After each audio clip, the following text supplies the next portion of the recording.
यह कहानी सिर्फ एक जंग की नहीं है। यह कहानी है उस जज्बे की जो बर्फ से ढके पहाड़ों पर भी जलता रहा। यह कहानी है 1999 की, उस युद्ध की जिसे हम कारगिल वॉर कहते हैं।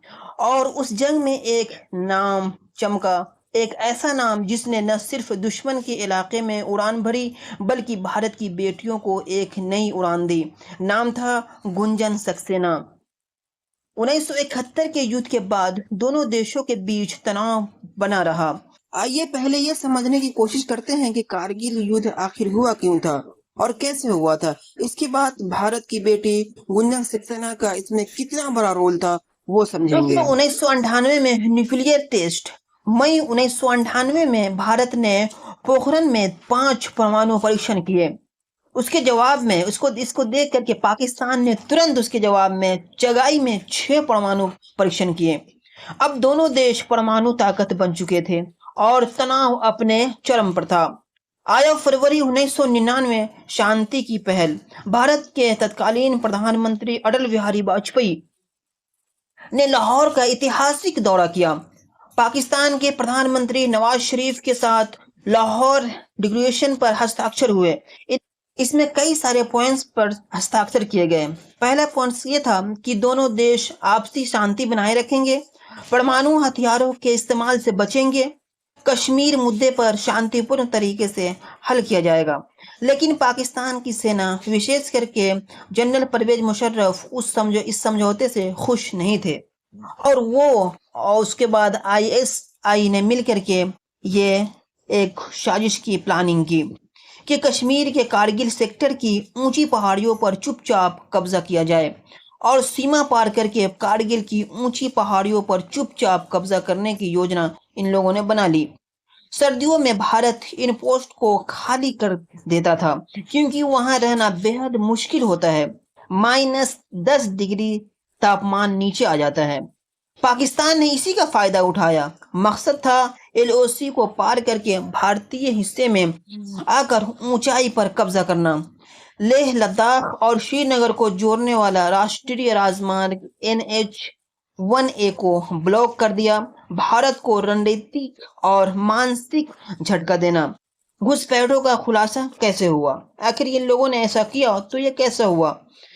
3 मई 1999 को कुछ भारतीय चरवाहों ने कारगिल क्षेत्र, बटालिक और तोलोलिंग में संदिग्ध गतिविधि देखी। जब सेना जांच के लिए पहुंची तो उन्हें पता चला कि घुसपैठी सिर्फ वहां की जिहादी नहीं है, बल्कि पाकिस्तान के रेगुलर आर्मी के जवान भी हैं, खासकर नॉर्थर्न लाइट इन्फेंट्री। पाकिस्तान ने भारत पर कोई सीधा हमला नहीं किया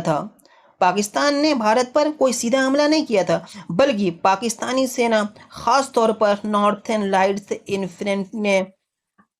इन्फेंट्री के जवानों ने आतंकवादियों और कश्मीरी लड़कों के भेष में यह किया था।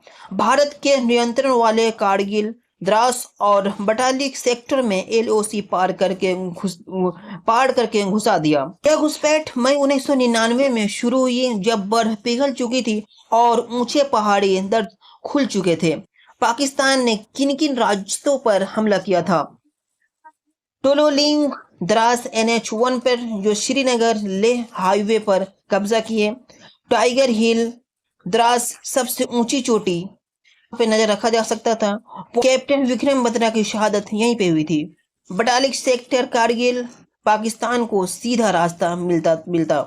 सर सेक्टर, कारगिल, भारतीय गश्त पर घात लगाकर हमला करना। पाकिस्तान का उद्देश्य था कि श्रीनगर लेह हाईवे को काटना, भारत को रणनीतिक रूप से कमजोर करना, दुनिया का ध्यान कश्मीर मुद्दे पर खींचना। सेना ने पुष्टि की और फिर शुरू हुआ ऑपरेशन विजय के नाम से। भारत की जवाबी कार्रवाई हुई। भारतीय सेना ने मिशन शुरू किया ऑपरेशन विजय के नाम से। इंडियन आर्मी फोर्स का मिशन था ऑपरेशन सफेद सागर। पहाड़ियों पर सीधा असंभव था क्योंकि दुश्मन ऊंचाई पर था। भारी बर्फबारी, माइनस तापमान, ऊंचाई, सब भारत के खिलाफ था। लेकिन भारतीय जवान पीछे नहीं हटे। भारत का मुख्य उद्देश्य यही था कि 1 इंच जमीन भी पाकिस्तान के कब्जे में नहीं रहे, भारतीय सीमा के भीतर ही लड़ा। यह दुनिया को दिखाने के लिए था कि भारत एक जिम्मेदार लोकतंत्र है। ऑपरेशन विजय की शुरुआत 26 मई 1999 को शुरू हुआ। भारी तोपखाने, बमबारी और हाथ से चढ़ाई की गई, क्योंकि टैंक नहीं लिया जा सकता था, ऊंचाई बहुत ऊंचा था। मिराज 2000 और मिग 29 से ऊंचे दुर्गम इलाकों में सर्जिकल बमबारी की गई। मिग 21, मिग 27, AN-32 जैसे विमान भी इस्तेमाल हुए। सर्जिकल स्ट्राइक से दुश्मन की बैंकर तबाह किए गए। भारत ने पाकिस्तान की सप्लाई लाइन को भी काट दिया था।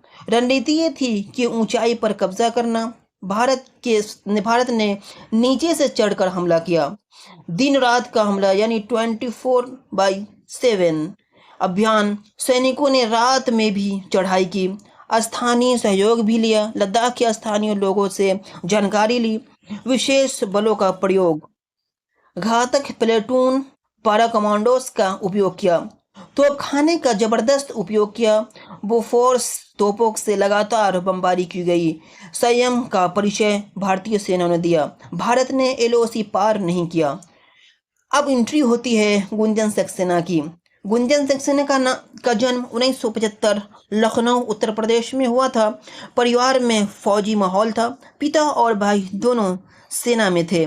बचपन से ही वो लड़कों जैसे खेल खेलती थी। हवाई जहाज उन्हें बेहद आकर्षित करता था। इन्होंने साइंस से पढ़ाई की और फिर दिल्ली विश्वविद्यालय से ग्रेजुएशन किया। 1994 में Gunjan Saxena short service commission के जरिए भारतीय वायुसेना में शामिल हुई। उस समय भारतीय वायुसेना में महिलाएं बहुत कम थी और महिला पायलट्स का कॉन्सेप्ट नया नया था। वो शुरू से ही MI-17 हेलीकॉप्टर उड़ाने में दिलचस्पी लेती थी। कुंजन ने ट्रेनिंग ली और फ्लाइंग ऑफिसर बनी। कारगिल में पाकिस्तान ने चुपचाप तरीके से LOC पार करके कारगिल की ऊंचाइयों पर कब्जा कर लिया था। हालात बेहद गंभीर थे। पाकिस्तान के स्नाइपर तोपें और घुसपैठी ऊंचाई से फायरिंग कर रहे थे। गुंजन को कारगिल में MI-17 हेलीकॉप्टर यूनिट्स में तैनात किया गया था। वो पहली महिला बनी जिन्हें युद्ध क्षेत्र में उड़ान भरने का मौका मिला। उनके साथ फ्लाइंग लेफ्टिनेंट श्रीविद्या राजन भी थी, जो दूसरी महिला पायलट थी।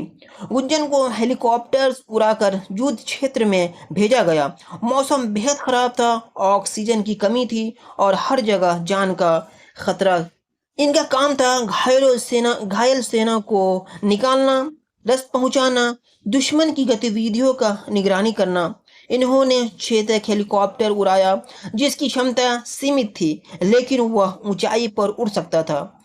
युद्ध के मैदान में गुंजन की हिम्मत और बहादुरी जबरदस्त थी।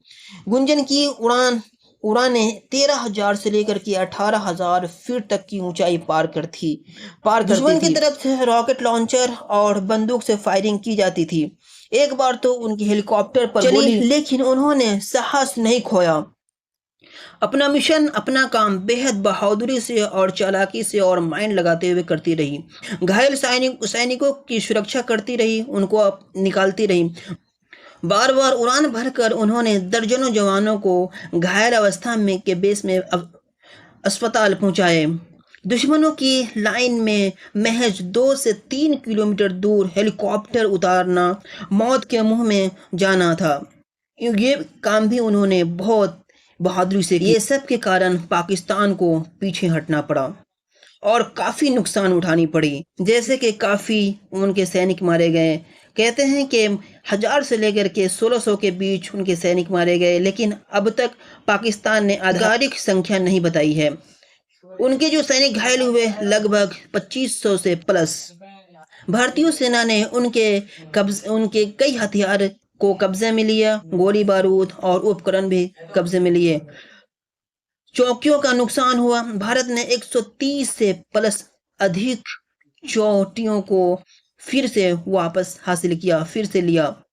पाकिस्तान के कई SSG commando special service group भी मारे गए जो युद्ध की शुरुआत में भेजे गए थे। अंतर्राष्ट्रीय छवि को भारी नुकसान हुआ। पाकिस्तान ने एलओसी पार कर घुसपैठी की जिसे दुनिया ने सीधा हमला और धोखा माना। अमेरिका, यूरोप और यूएन ने भारत का समर्थन किया। नाटो और 8G जैसे संगठन ने भी पाकिस्तान को गैर जिम्मेदार करार दिया। पाकिस्तान का आर्थिक भी नुकसान काफ़ी हुआ। युद्ध के कारण पाकिस्तान की अर्थव्यवस्था और कमज़ोर हुई। डॉलर की तुलना में पाकिस्तानी रुपए गिर गए। फॉरेन इन्वेस्टमेंट रुक गई। अरबों डॉलर का सैन्य खर्च देश के अर्थव्यवस्था पर भारी पड़ा।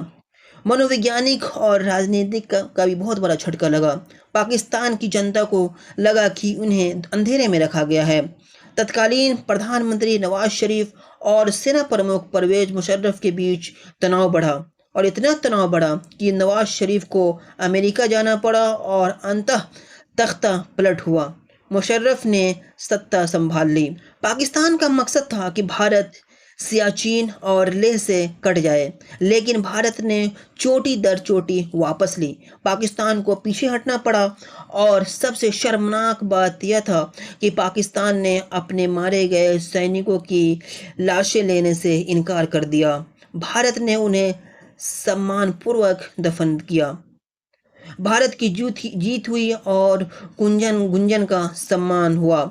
ऑपरेशन विजय सफल हुआ। 26 जुलाई 1999 को भारत ने आधिकारिक रूप से जीत का ऐलान किया।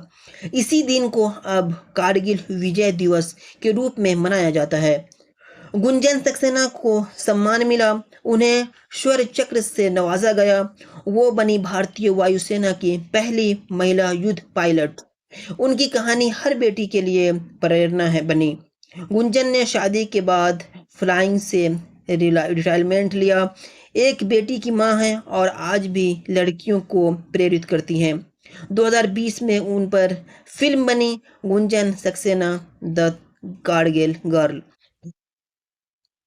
दोस्तों, जंग सिर्फ बंदूक से नहीं लड़ी जाती। जंग लड़ी जाती है उस हौसले से जो न वर्दी देखता है न जेंडर। गुंजन ने भारत की हर बेटी को दिखा दिया कि आसमान कोई सीमा नहीं, सिर्फ एक शुरुआत है। सलाम है कारगिल की शेरनी को। Thank you very much.